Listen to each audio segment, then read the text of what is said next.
सहना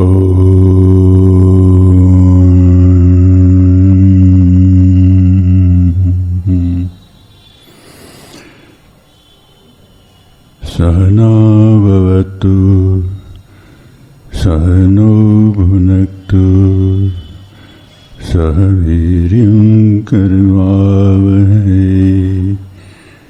तेजस्विनावधीतमस्तु मा विद्विषावहै। ॐ शान्ति शान्ति शान्तिः। जननीं शारदा देवीं रामकृष्णं जगद्गुरुं पादपद्मे तयो श्रित्वा प्रणमामि मुहुर्मुहुः।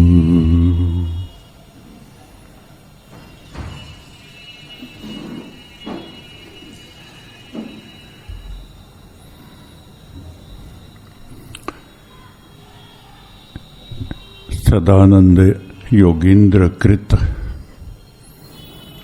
वेदांत सार के ऊपर चर्चा चल रही है। अद्वैत वेदांत को हमारे भारत के मनीषियों ने भारतीय संस्कृति की आधार भूमि बताया है। ये मूल भूमि है जिसके ऊपर में पूरी भारतीय संस्कृति का महल बनाया हुआ है। उस महल की, उस संस्कृति की अपनी गरिमा है, अपनी महिमा है, अपनी परंपरा है। ये ज्ञान को सनातन ज्ञान बोलते हैं। ये उपनिषदों पे आधारित ज्ञान है। भारतीय मनीषा की एक मूलभूत खोज रही है। भारतीय मनीषा का एक मूलभूत प्रश्न मनुष्य मात्र के हृदय में रहा है। वह है ये जानना कि मैं कौन हूं। अपने अस्तित्व की सत्यता की खोज, ये भारतीय मनुष्य की खोज है। जगत के अंतिम सत्य की खोज, ये भारतीय संस्कृति की खोज है। इसलिए भारतीय संस्कृति को हम लोग बोल सकते हैं ये सनातन की खोज है। और ये खोज सनातन है। ये खोज मनुष्य के सच्चे स्वरूप की है। मैं कौन हूं? ये जगत का स्वरूप क्या है? ईश्वर कौन है? मेरा जीवन का उद्देश्य क्या है? कितने जन्म जन्मांतर चले गए, कितनी योनियों में मैं घूमा।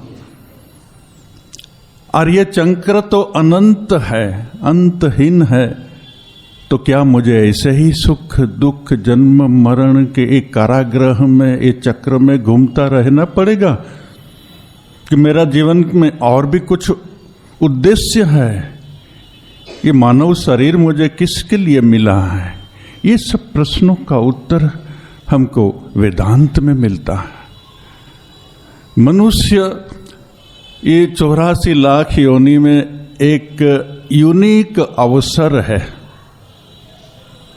अगर ये अवसर खो दिया मानव जन्म का, ये महामूल्य अवसर खो दिया, तो फिर वही चक्र में चलता रहेगा, पिसना पड़ेगा, दुख भोगना पड़ेगा। मनुष्य जीवन का बेसिक जो पिपासा है, प्यास है, मनुष्य जो जीवन में खोज रहा है वो आनंद की खोज कर रहा, वो सत्य की खोज कर रहा है। और वो आनंद कहाँ? जगत में तो कहीं मिलता नहीं। पैसा हो, पावर हो, भोग हो, वृद्धावस्था तो सब चला जाएगा और मृत्यु तो सब छीन लेगी, कुछ भी साथ में जाने वाला नहीं है, खाली हाथ जाना है। ये जीवन की सत्यता है, मृत्यु जीवन की सत्यता है।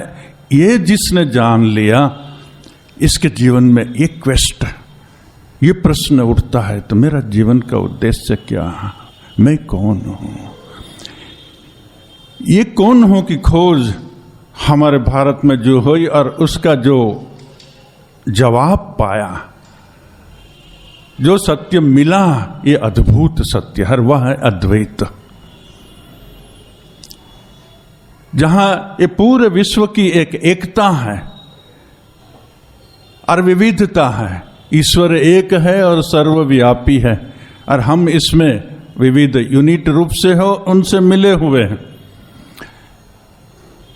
ये जब बात हो रही थी रामकृष्ण के पास में, ये घटी में भगवान है, बाटी में भगवान है, पशु पक्ष में भगवान है, मनुष्य में भगवान है, तो विवेकानंद उस समय में युवक अपने मित्र हाजरा महाशय के साथ में मजाक कर रहे थे। हाँ, ये क्या पागल जैसी बात कर रहे हैं, घटी ब्रह्म, बाटी ब्रह्म, कैसी मूर्खामी है।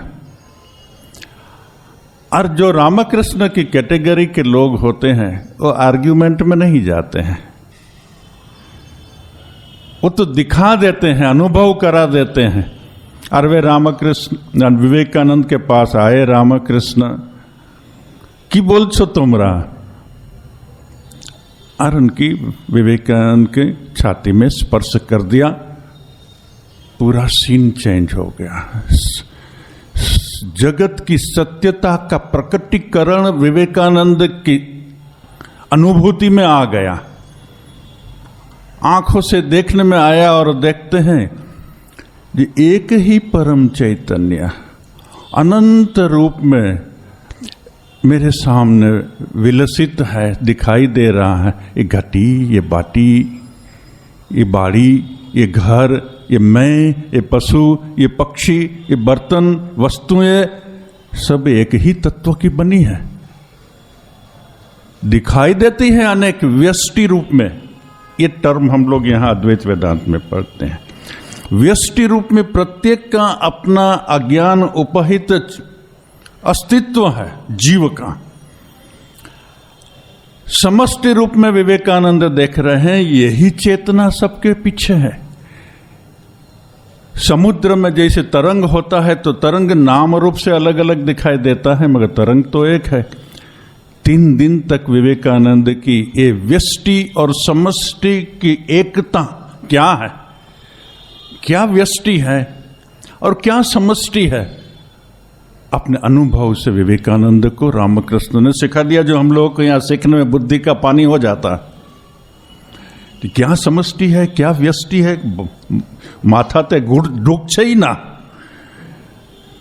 किंतु अत्यंत सरल जब कोई दिखा देते हैं ये व्यष्टि और समष्टि, तब दिखाई देता। ये विवेकानंद की अनुभूति उनके समग्र जीवन के उपदेश का आधार बन गया, ये भारतीय संस्कृति का आधार बन गया, ये नीति का आधार बन गया। विवेकानंद बोलते हैं जी, नीति, मुझको क्यों सत्य बोलना चाहिए, मुझे क्यों नम्र होना चाहिए, मुझे क्यों दूसरों की सहाय करनी चाहिए, मुझे क्यों दूसरों से प्रेम करना चाहिए, मुरा क्या लाभ है। ये बेज आता है। जीवन इस ढंग से हमको जीना है, जो जीवन की गति मुझे अपना ये आत्म केंद्र के पास में, आत्म चैतन्य के पास में जो मूल्य ले जाए, वह नीति, आध्यात्मिक नीति। और जो मूल्य मुझको मुझसे दूर ले जाए, वह अनीति। ये आध्यात्मिक अनीति की बात।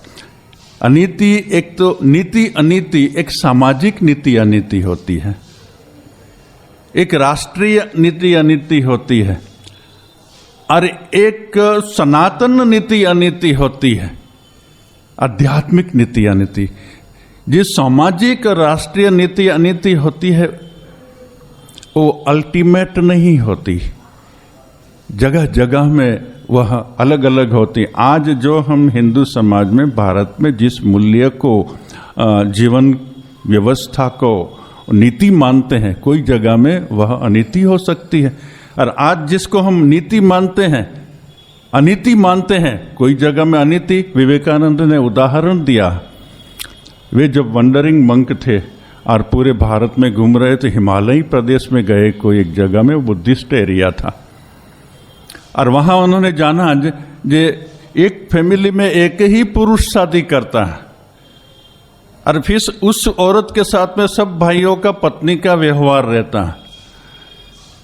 ये तो उनको तो शौक लग गया है, ये हिंदू समाज से गया हुआ युवक वहां, और ये लोग बुद्धिस्ट धर्म के फॉलोवर थे।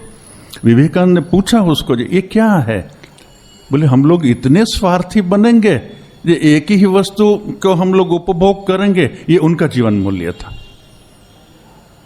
हमारे लिए परम अनीति है, ये असत्य नहीं है। मैं जब अरुणाचल में था ऐसी बहुत सी बातें देखी जो यहां बोल भी नहीं सकते, जिसको हम अनीति यहां मानते, परम अनीति मानते, वहां वो सहज स्वाभाविक कस्टम था। ऐसा कस्टम जो हमारा तो कान के ऊपर में हाथ देना चाहिए, मगर उनके लिए एक इकोनॉमिक फैसिलिटी थी। जैसे बोलूं, आश्चर्य लगेगा आपका, मैं तो हॉस्पिटल चलाता था। एक बार मेरे पास में एक पेशेंट आया, एक महिला को लेके, उम्र बहुत ज़्यादा नहीं थी, उसका बेटा उसको लेके आया था। बेटा होगा 25-30 साल का बीच में होगा, और ये जिसको लेके आया बोले मेरी माँ है, वो भी 25-30 के आसपास में थी। तो उसको ट्रीटमेंट किया, वो फ्री मांगा, हम फ्री कर दिया। 2-1 साल के बाद में फिर उसको लेके आया, तो मैं बोला तुम्हारी माँ भी आई है ना? वो मेरी पत्नी है। तुम्हारी पत्नी है? ये कैसे हुआ? वो ट्राइब का नाम नहीं बोलता हूँ, वो ठीक नहीं है, मगर वो ईटानगर एरिया का। बोले ये हमारा कस्टम है, क्योंकि उसमें एक पुरुष, पुराने जमाने में, अभी वो कस्टम चला गया, मगर 25 साल पहले तक वो चलता था। तो मेरे पिताजी की 10 वाइफ है। इसमें नियम ऐसा है, जो पिताजी अगर मर जाए तो सबसे बड़ी वाइफ का सबसे बड़ा बेटा वो अपनी माँ को छोड़ के बाकी सब जो महिला है उसके पिता की पत्नियां, वो उसकी पत्नी हो जाती। बोले ऐसा कैसा? बोले ना, ये तो हमारे यहाँ वाइफ जो है वो एक संपत्ति के हिसाब से मानी जाती है। अगर ये संपत्ति बाहर में चली जाए तो पूरा तो फैमिली टूट जाएगा। इसको पूरा का पूरा फैमिली को बनाने के लिए हमारी परंपरा ने ऐसा नियम बनाया हुआ है। मगर हमारे यहाँ ऐसे बहुत से उटपटांग वहां पर है। सो ये जो सोशल नीति होती है और अनीति होती है, वो अलग अलग जगह में अलग होती। ये अल्टीमेट नहीं है, ये सनातन नीति नहीं है, सामयिक नीति है, और जियोग्राफिकल ग्रुप के हिसाब से अलग अलग होती है। यूरोपियन की एक होती है नीति, हमारी एक होती है, मुस्लिम की एक होती है, दूसरे की दूसरी। मगर एक दूसरी नीति भी है जो सनातन कभी फर्क नहीं होता, और वह है दूसरों की सेवा करना। इसमें कोई सामाजिक नियम कानून नहीं होता। लव योर नाइबर, अपने पड़ोसी को ऐसा प्रेम करो जैसे अपने आप को, ये सनातन मूल्य है। दूसरों का धन न चुराओ, ये सनातन मूल्य है। अहंकार न करो, ये सनातन मूल्य है। स्वार्थी न बनो, ये सनातन मूल्य है। अभी ये जो सनातन मूल्य, मैं क्यों अहंकारी न बनूं, मैं क्यों स्वार्थी न बनूं, मैं क्यों धन इकट्ठा न करूं, मैं क्यों दूसरा की सहाय करूं, ये सनातन मूल्य, ये अद्वैत वेदांत के ऊपर बैठे हुए मूल्य, जितना भी अपना संपत्ति इत्यादि को जमा करो, अहंकार घनीभूत होगा, और जितना अहंकार घनीभूत होगा वो संसार में इतना ज्यादा बद्ध होगा। अहंकार को विलय करना ये सनातन मूल्य है। अनंत अहंता को घनीभूत करना, ये सनातन मूल्यों का विरोध में है, आपको अवनति की ओर ले जाएगा। जो उन्नति की ओर, सनातन की ओर, परम आनंद की ओर ले जाए वो सनातन मूल्य। जो बंधन में ले जाए वो सनातन मूल्य से उल्टा हो नैतिक भी हो सकता है। तो ये अद्वैत वेदांत है, नैतिक मूल्यों का भी आधार है। इसके ऊपर से हमारी संस्कृति बनी होती, इसलिए हमारी संस्कृति आध्यात्मिक संस्कृति है। उसमें सामाजिक नियम अलग अलग में होते हैं, मगर ये है, ये जो अद्वैत वेदांत है, ऐसे बोलते हैं अद्वैत वेदांत को बूढ़ा उम्र में पढ़ते हैं। जीवन का अंतिम समय आया, अब ये टाइम भी हो गया है जो कम से ये उम्र में तो मैं समझूं कि जगत मिथ्या है। जीवन के अंतिम चैप्टर में भी जो न समझे कि ये जीवन मिथ्या है, तो वो अभी भी बचपने में ही जी रहा है, मूढ़ता में ही जी रहा है। वेदांत में, उपनिषदों में मूढ़ और बुद्धिमान, धीमान दो शब्द क्या है। जिसने ये जीवन का सत्य समझ लिया वो धीमान है, और जिसने जीवन का ये सत्य नहीं समझा है वो अभी चाइल्डिश है, वो बुद्धिमान नहीं है। तो ये जो हमको वेदांत सिखाते हैं जीवन की, ये एक दृष्टि सिखाते हैं। मैं स्वामी विवेकानंद 150वां जन्म वर्ष में पूरे भारत में युवाओं के लिए भी कुछ कार्यक्रम में मेरा पार्टिसिपेशन होता था। उसमें युवा कौन बोल के एक आर्टिकल स्वामी भजनानंद महाराज ने लिखा था। तो बोले युवा दो तरह से होते हैं, एक तो शरीर से युवा होते हैं और एक शरीर से वृद्ध होते हैं। ये दो छोड़ के मनुष्य के अंदर में एक तीसरा आयाम है जो न कभी युवा होता है न कभी वृद्ध होता है, और वह है आत्मिक आयाम। वह सदा फ्रेश, सदा नूतन रहता है। जिसके अंदर में ये आत्मिक दृष्टि आ गई, उसका यौवन में एक नया आयाम खुल जाएगा, उसकी वृद्धावस्था में एक नया आयाम खुल जाएगा। जो शरीर तो वृद्ध होता है मगर अंदर में जो है वो सदा नूतन है। क्योंकि वृद्ध युवा ये वो होता है जिसका जन्म और मरण होता है। युवा, मरण, वृद्धावस्था इत्यादि आती है, मगर एक वस्तु ये भी है जिसका न तो जन्म है न मरण है। ये अंदर में रही हुई आत्मा है जो अनंत है। ये आत्मा क्या है? ये आत्मा से उपहित जो व्यष्टि चैतन्य, ये व्यष्टि चैतन्य को यहाँ वृक्षवत बोलते हैं।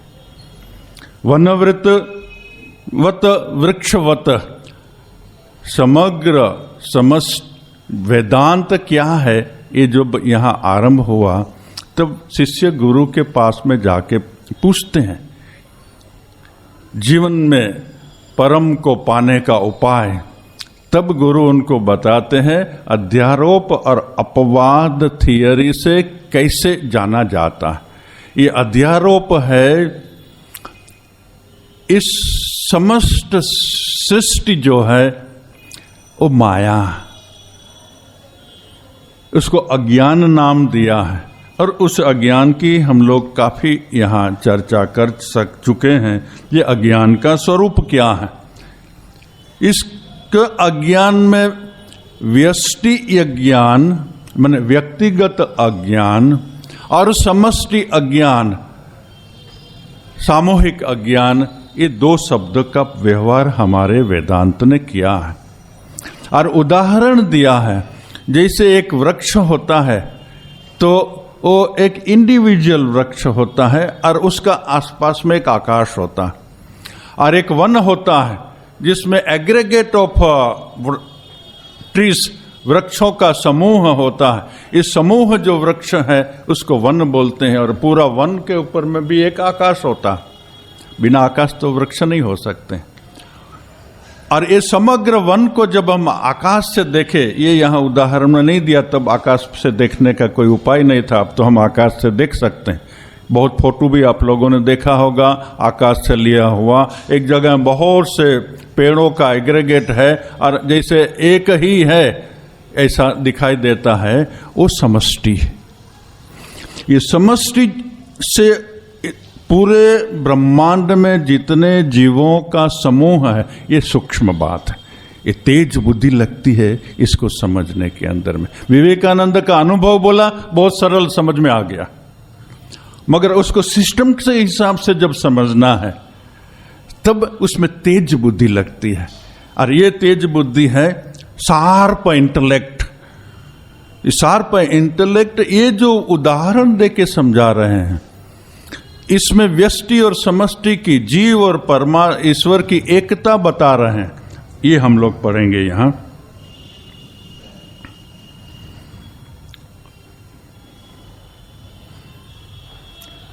ईश्वर क्या है? ये समष्टि अज्ञान में उपहित चैतन्य, उपहित माने उपाधि जहां है, अभी उपहित चैतन्य समझाएगा, काफी बात कर दी है। ये अद्वैत वेदांत की ये जो प्रक्रिया चल रही है, उसमें धीरे धीरे समझ आने से और समझ स्पष्ट होने से बहुत आनंद आता है। ये अद्भुत है। मूल रूप से आध्यात्मिक प्रगति के लिए दो पथ है। एक भक्ति पथ, जहां भगवान को प्रेम करना, शरणागत हो जाना, उनके विरह में तड़पना, उनके प्रेम के आनंद में रहना, जो वृंदावन में गोपियां कृष्ण के विरह में तड़पती है और कृष्ण के मिलन से आनंदित रहती हैं, और संपूर्ण रूप से अपने को कृष्ण को, भगवान को अर्पण कर, ये भक्ति मार्ग है। उसमें भी सब समय ईश्वर स्मरण बना रहता है, चाहे वो विरह। और ज्ञान मार्ग है वो विचार मार्ग। अभी जो हम चर्चा कर रहे हैं विचार मार्ग, मेरे स्वरूप के संबंध में विचार, ईश्वर के स्वरूप के संबंध में विचार। ये समग्र जगत ही ईश्वर का एक शरीर है। जैसे ये मेरा शरीर स्थूल शरीर है, सूक्ष्म शरीर है, इसके अंदर में कारण शरीर है, मैं एक शरीर नहीं हूं, मेरा 3 शरीर है। ये शरीर का जन्म मरण होता है और ये जब मर जाता है तो इसके अंदर से सूक्ष्म शरीर निकलता है। ये सूक्ष्म शरीर भी खाली मानव शरीर नहीं है। जैसे संस्कार उसका ऐसा शरीर का, सूक्ष्म शरीर का आकार बन जाता है, वो योनि में चला जाता है। वो सूक्ष्म शरीर जिस शरीर के आधार पर रहता है उसको कारण शरीर बोलते हैं। जैसे हमारे, मैं इस तो लाइन में न जाके पूरा सिस्टम ही समझा रहा हूं। जैसे हमारे 3 सब शरीर है, स्थूल शरीर, सूक्ष्म शरीर और कारण शरीर। ये तीनों ही मैं नहीं हूं। ये तीनों के पीछे चैतन्य है, जो चैतन्य से उपहित होके, माने प्रतिबिंबक होके, अथवा इलेक्ट्रिफाइड होकर के, अथवा शक्ति प्राप्त करके, अथवा चैतन्य प्राप्त करके ये कारण शरीर काम करता है। कारण शरीर के बाद में ये सूक्ष्म शरीर काम करता है। एक सूक्ष्म शरीर की शक्ति से स्थूल शरीर काम करता है। स्थूल शरीर का जन्म मरण है, सूक्ष्म शरीर का आवागमन है। ये शब्द जो हम समाज में सुनते हैं ना, आवागमन, आत्मा आवागमन भी नहीं करता है। स्थूल शरीर जन्म मरण वाला, सूक्ष्म शरीर आवागमन वाला, कारण शरीर ये सूक्ष्म शरीर के साथ में आवागमन करने वाला है, मगर आत्मा का न तो आवागमन है, न आने वाला है, न जाने वाला है, क्योंकि वो सर्वव्यापी है। उसकी चेतना से चेतनवान होकर के, उपहित होकर के ये चेतनवंत लग रहा है। अभी ये जो 3 शरीर बोले मैं, ये तीनों शरीर का अलग अलग नाम है। ये वेदांत की विशेषता है। ये जो सूर्य शरीर है उसका एक टेक्निकल नाम है, और इसको विश्व बोलते हैं। ये शरीर को विश्व बोलते हैं। इस शरीर के अंदर में जो सूक्ष्म शरीर है, जो आवागमन वाला, जो 17 तत्व है, जिसमें बुद्धि है, मन है, पंच इंद्रिया है, पंच ज्ञानेन्द्रिया है, पंच प्राण है, ये 17 तत्वों का बना हुआ जो सूक्ष्म शरीर है, उसका जो अभिमानी चैतन्य, ये सूक्ष्म शरीर उपहित जो चैतन्य, उसका नाम तेजस है। ये विश्व है, इसके अंदर में जो सूक्ष्म शरीर और है, वो सूक्ष्म शरीर को तेजस बोलते हैं। और ये सूक्ष्म शरीर चैतन्य उपहित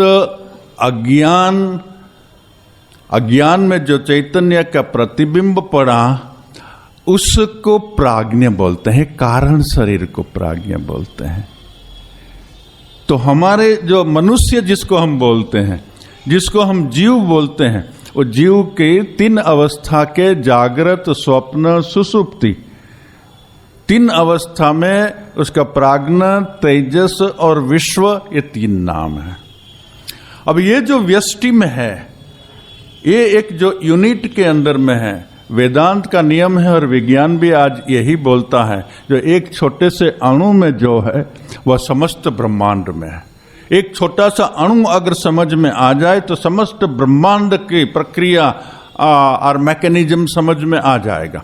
ऐसे ही ये शरीर को अगर समझ ले तो ईश्वर का शरीर को भी समझ लेंगे।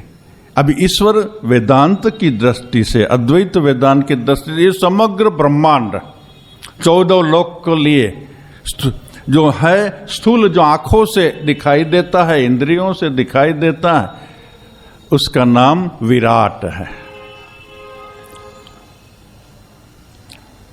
फिर जैसे हमारा सूक्ष्म शरीर है, ऐसे ही ये समग्र व्यष्टि समष्टि के अंदर में जो सूक्ष्म प्राण है, ये सूक्ष्म प्राणों को हिरण्यगर्भ बोलते हैं। विराट, हिरण्यगर्भ, ये शरीर में है विश्व और तेजस। फिर इस समग्र जगत जिससे निकला है माया, वह माया का सूक्ष्मतम जो स्वरूप, उसमें माया से भी पार जो ब्रह्म चैतन्य है, उसका प्रतिबिंब जब पड़ता है, माया चैतन्य से उपहित जब होती है, तब वहां एक आई, समष्टि आई, कॉस्मिक आई उत्पन्न होता है। ये कॉस्मिक आई का नाम दिया है ईश्वर, जिसको हम सामान्य भाषा में भगवान भगवान, ईश्वर ईश्वर, गॉड गॉड, अल्लाह इत्यादि बोलते हैं, वो ये नहीं है। इत सत्य का यथातथ स्वरूप, स्वामी जी ने बोला था ना, माया क्या है? Statement of fact. ये जो है वो स्टेटमेंट ऑफ फैक्ट है। ये माया के शुद्धतम रूप में, क्योंकि वह माया को विशुद्ध सत्व प्रधाना बोलता है, उस माया का विशुद्ध स्वरूप में जब चैतन्य का प्रतिबिंब पड़ता है, तब जो आई उत्पन्न होता है, जो प्रतिबिंबित आई है, ईश्वर का जो कॉस्मिक माइंड है, जो सर्वज्ञ है, सर्वशक्तिमान है, सर्वव्यापी है, इत्यादि इत्यादि इत्यादि, वो प्रतिबिंबित है, रियल नहीं है, रिफ्लेक्टेड है ब्रह्मन से। इसलिए वेदांत के अंदर में ईश्वर, वेदांत टर्मिनोलॉजी में ईश्वर अंतिम नहीं है। उस ईश्वर जिसके पास से चेतना पाता है वो ब्रह्म है। और जैसे ईश्वर जिसके पास से चेतना पाता है वो ब्रह्म है, वो चैतन्य है, उसी चैतन्य से यहां जो प्राज्ञ है, व्यक्तिगत व्यष्टि अविद्या है, वो भी उसी चैतन्य से चेतनवंत है, और वहां प्राज्ञ बनता है, जीव बनता है। तो हमारे पीछे जो चैतन्य है और ईश्वर के पीछे, कॉस्मिक आई के पीछे जो चैतन्य है, वो चैतन्य की है।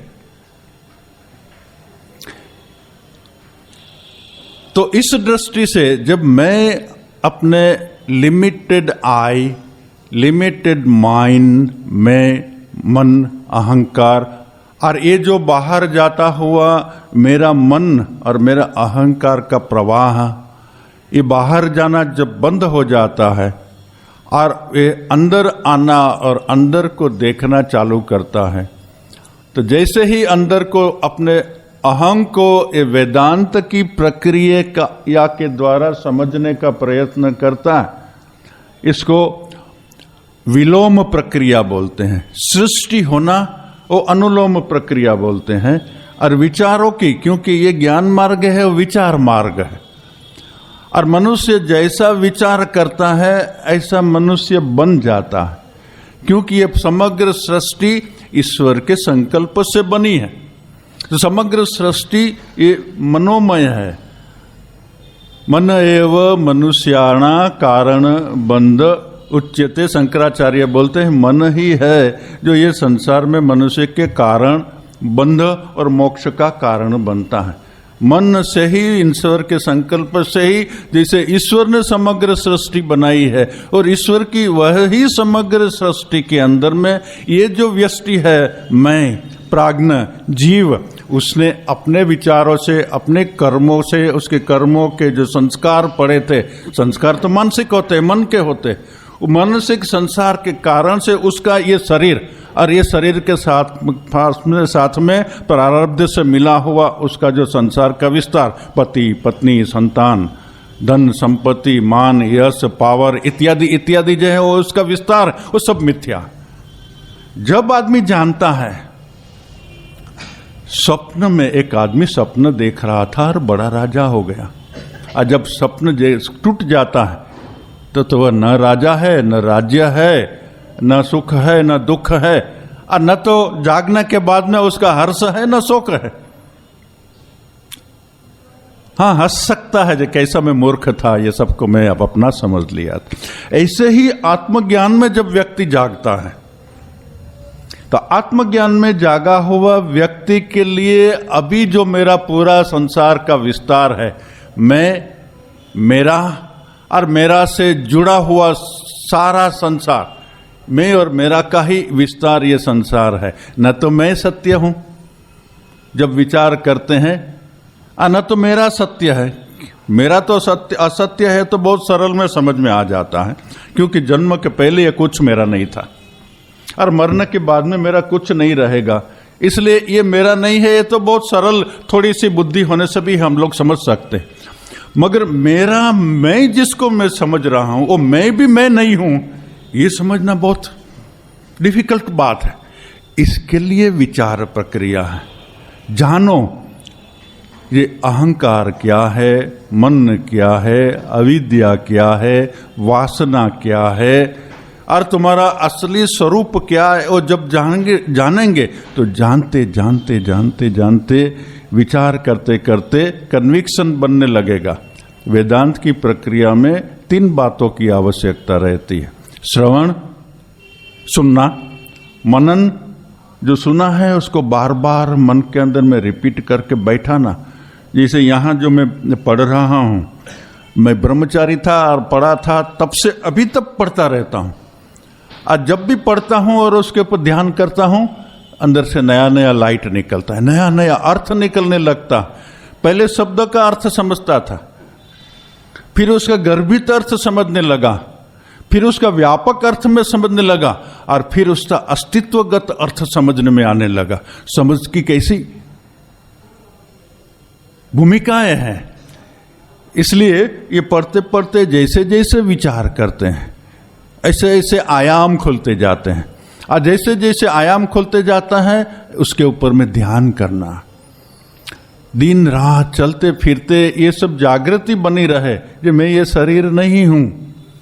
इस शरीर को मैं समझने वाला और मेरा समझने वाला अंदर में जो आई है मैं हूं, वो भी मैं नहीं हूं। वो जिससे रिफ्लेक्टेड हुआ है चैतन्य से, वो चैतन्य आत्मा में हूं। और उस आत्मा में हूं ये जान करके उसमें जब स्थित हो जाता, तब धीरे धीरे इसका मन, इसके विचार, उसके अहंकार, उसका मेरापन का भाव स्लोली स्लोली डाइल्यूट होने लगता है। स्लोली स्लोली डाइल्यूट होने लगता है।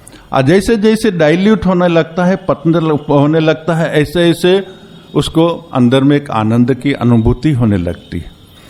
वासना जैसे एक बैरियर है और मेरा चैतन्य स्वरूप परमानंद स्वरूप है। वासना, अहंकार, इच्छा इत्यादि जैसे जैसे डाइल्यूट हो जाएगा, होने लगेगा, मैं जैसे जैसे गलने लगेगा, पिघलने लगेगा, डाइल्यूट होने लगेगा, तो जैसे एक घन बादल से, काला घन बादल से छाया हुआ सूर्य के पीछे इधर हम लोग को अंधकार दिखाई देता, मगर वो घना काला बादल धीरे धीरे कालीमा उससे दूर होने लगती है, बादल वाइट होने लगता है, सादा होने लगता है, तो सूर्य का प्रकाश का किरण डायरेक्ट नहीं आता है, मगर प्रकाश आने लगता है। ऐसे ही हमारा अहंकार और हमारा वासना और हमारी तृष्णा और मेरा का विस्तार जैसे डाइल्यूट होने लगता है, तो जो मेरे और आत्मा के बीच में आवरण था उसकी कालीमा कमती होने लगती है। और जैसे जैसे कालीमा कमती होने लगती है, जीवन में एक उजाला आने लगता है, एक प्रकाश आने लगता है, एक लाइट आने लग। अभी भी अनुभूति नहीं हुई, अभी भी सूर्य ने नहीं देखा है, मगर एक जीवन प्रकाश से प्रकाशित होने लगता है। और एक समय होता है बादल डिसअपियर हो जाता है, तब सूर्य का प्रकाश, तब आत्मा का प्रकाश हो जाता है, वो आत्मज्ञानी हो जाता है, वो ब्रह्मज्ञानी हो जाता है, वो जीवन मुक्त हो गया। ये पूरी प्रक्रिया यहाँ दिखाते हैं। ये पूरी प्रक्रिया का सार इतना ही है, ये जान लो। ये जानते जानते जानते न तो ये स्थूल शरीर तुम हो, सूक्ष्म शरीर तुम हो, कारण शरीर तुम हो, ये पूरी समष्टि व्यष्टि का जो विस्तार है तुम नहीं हो, इसके पीछे का चैतन्य मैं हूं। और ये जब जान लिया तब क्या होता है, जीवन मुक्त हो गया, जन्म मरण के संसार से, चक्र से मुक्त हो गया। तब क्या होता है, वो खुद ही परमात्मा बन जाता है। तब उसमें और परमात्मा में, उसमें और ब्रह्म में, ईश्वर नहीं ब्रह्म बन जाता है, क्योंकि मैं ब्रह्म अभी भी हूं। विवेकानंद ने जैसे देखा था पूरा विस्तार, उसके अंदर में जो चैतन्य है, सबके अंदर में वही चैतन्य है। वो आवरण जब मेरे अंदर से छूट जाएगा, निकल जाएगा, तब मैं जीवन मुक्त हो जाऊंगा, तब मैं ब्रह्म हो जाऊंगा। और ये जो ब्रह्म होने की अनुभूति से फिर अंदर से निकलते हैं, शिवोहम शिवोहम शिवोहम, अहम ब्रह्मास्मि अहम ब्रह्मास्मि, मैं ब्रह्म हूं। ऐसे कितने लोगों ने जाना है, खाली हिंदू धर्म में नहीं, दूसरे धर्म में। जैसे सूफी एक संत हो गया, वो बोलता था एक शब्द, अनल हक, अनल हक। संत का नाम याद नहीं आ रहा है मुझे। तो अनल हक, हक मने परमात्मा, उसके वो और मेरे बीच में कोई फर्क नहीं है, मैं वही ही हूं, अनल हक। मगर हिंदू धर्म में ये समझ सकते हैं, मुस्लिम धर्म में ये समझ नहीं सकते, उसको मार दिया गया, सूली पे चढ़ा दिया। मगर यहां अनल हक बोलने वाले, मैं अहम ब्रह्मास्मि बोलने वाले कितने संतों की परंपरा। भारत में कभी भी ऐसा समय नहीं गया है जब ब्रह्मज्ञानी नहीं हो, क्योंकि ब्रह्मज्ञान हमारे जीवन का आदर्श है। और जिसने इतना समझ लिया कि ब्रह्मज्ञान हमारे जीवन के आदर्श है, ये संसार माया है, अल्टीमेटली उसमें कोई वास्तविकता नहीं है, उसमें व्यवहारिक वास्तविकता है, उसमें परमार्थिक वास्तविकता नहीं है। उससे टाइम पर ही व्यवहार चलता है, मगर अल्टीमेटली वो ड्रीम है, ड्रीम की अपनी कोई वास्तविकता नहीं है। अभी जहां तक हम ड्रीम है, स्वप्न में, तहां तक उसकी वास्तविकता लगती है। तो आत्मा को जानना, परमानंद को जानना, परम मुक्ति को पाना, ये हमारा जीवन का उद्देश्य है, और वह हमको वेदांत सिखा रहे हैं। आज इतना है।